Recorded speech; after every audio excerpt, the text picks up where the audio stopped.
Το κόκκινο οικονομία ενόψει τρώει. İşsizlik hızla büyüyor. Ώρες αγωνίας για τη ρευστότητα. 3 yıl daha ekonomik belirsizliğin süreceği belirtiliyor.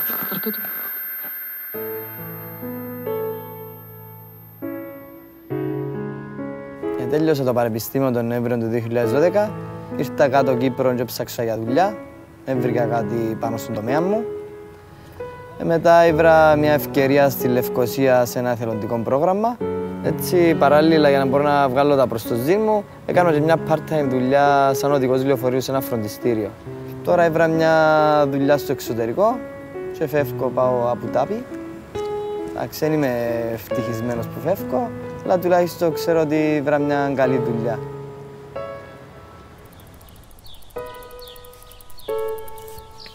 Montana State Üniversitesi Amerika'dan biyomühendislik dalında mezun oldum. 2012 yılında adaya döndüm ve iş başvurularına başladım. Fakat aradığım gibi eğitimini aldığım konu hakkında ne yazık ki iş bulamadım. Benim eğitimini aldığım konu gıda, ilaç, tarım gibi büyük firmalarda çalışabilecek mühendislerle ilgiliydi. Amerika'ya giderken Kıbrıs'taki durumun bu olduğunun farkındaydım. Ama mezun olana kadar bir şeylerin değişeceği ümidiyle devam ettik hep. Fakat 5 yıl sonra adaya döndüğümde hala iş bulma imkanım yoktu.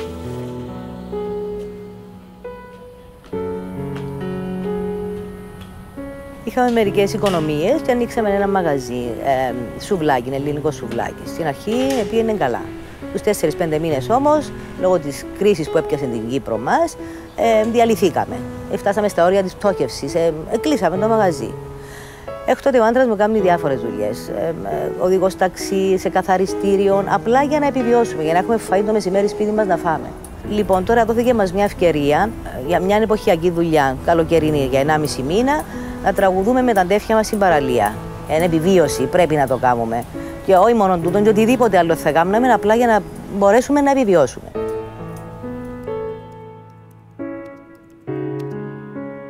Bir proje çıkardık. Projemizin feasible olduğunu gördük. ATX kasaları üretmeye başladık. Bütün bu hizmetleri biz verirken birçok sorunla karşı karşıya kaldık. Halbuki bizim ürettiğimiz bu ürünleri çok rahatlıkla Avrupa Birliği ülkelerine, çok rahatlıkla Arap ülkelerine bulunduğumuz Kıbrıs'ın konumundan dolayı çok rahat pazarlayıp ve bu fabrikanın halen daha çalışılığını devam ettirebilirdik. Maalesef tabii ki birkaç yıllık üretimden sonra üretimin artık feasible olmadığını tespit ettikten sonra üretimi durdurmak zorunda kaldık.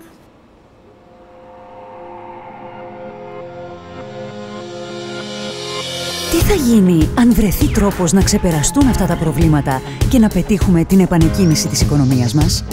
Τι θα γίνει αν το κυπριακό πρόβλημα μπορέσει να λυθεί δίκαια? Ποια οικονομικά ωφέλη μπορεί να προκύψουν?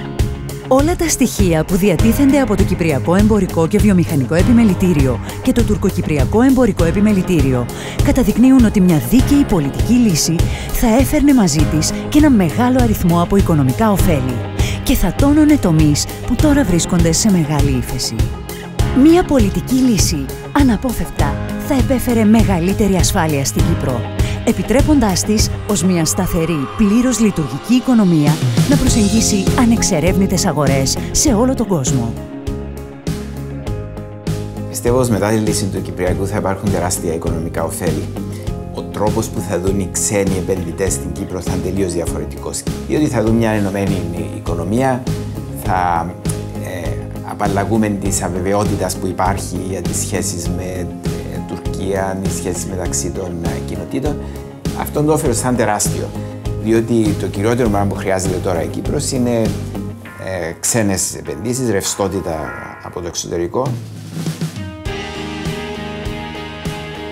Biliyorsunuz ülkemizin ve aslında bugün dünyanın en önemli sorunlarından biri olan işsizlik sorunudur. Yeni emek piyasasına katılan, iş gücü piyasasına katılan gençlerin iş bulamamasıdır. İşte bir çözüm, bir anlaşma ve yaratılan yeni sinerjiler ile, yeni potansiyeller ile emek piyasasına giren yeni jenerasyonlar çok daha iyi işler bulabilecektir. Ve bu iş bulma ile ülkedeki göç de büyük ölçüde azalabilecektir.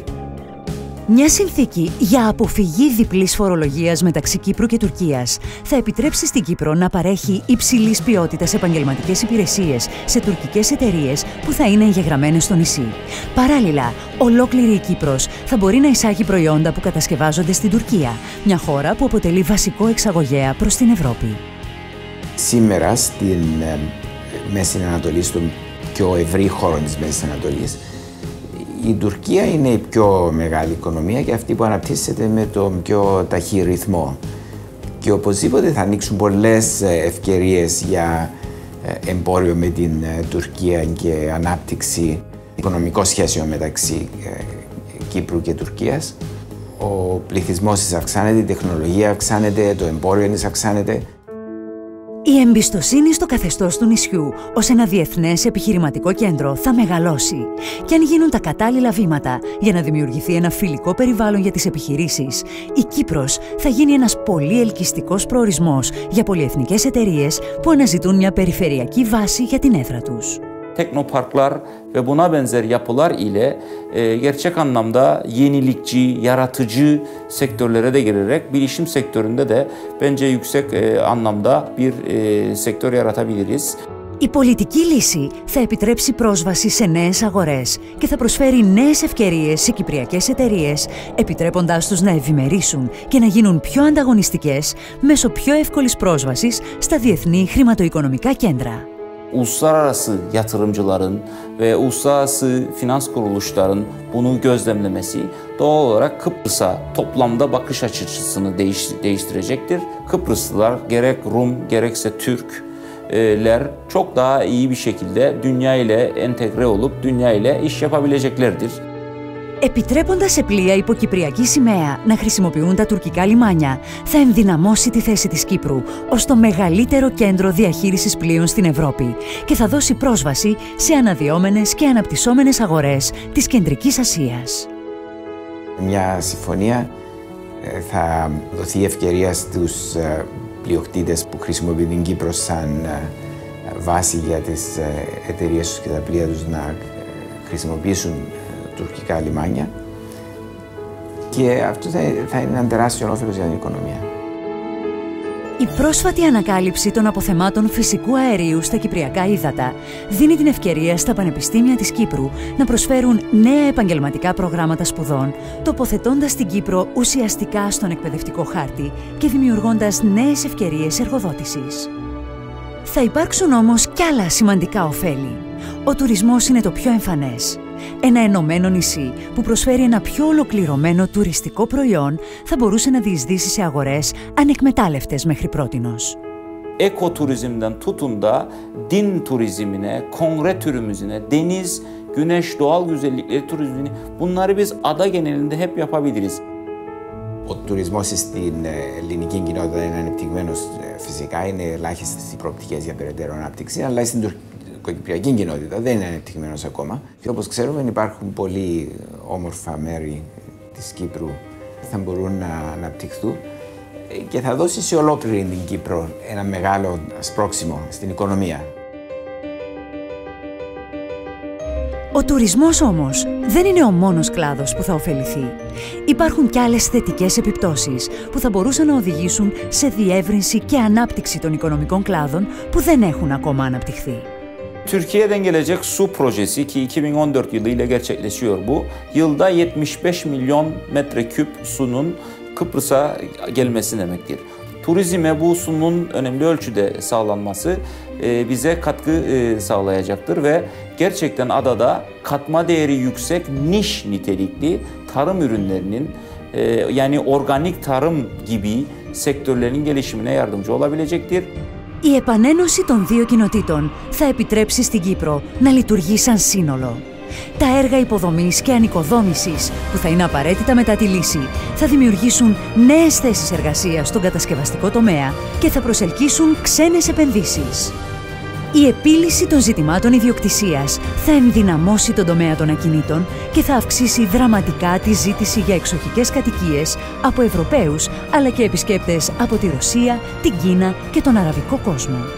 Η μεταβατική περίοδος οπωσδήποτε θα έχει μερικές δυσκολίες γιατί θα ανοίξει η οικονομία προς κατευθύνσεις οι οποίες ήταν κλειστές ως τώρα.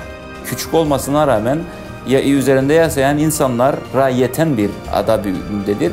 Yaratacağımız yüksek katma değerli sektörlerle de işsizlik oranını büyük ölçüde aşağıya çekebileceğiz.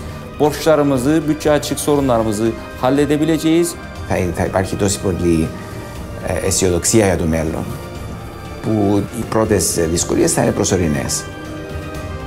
Η συμφιλίωση θα επιφέρει οικονομικά ωφέλη και στις δύο κοινότητες, ενώ η μη επίτευξη λύσης δεν ωφελεί κανένα.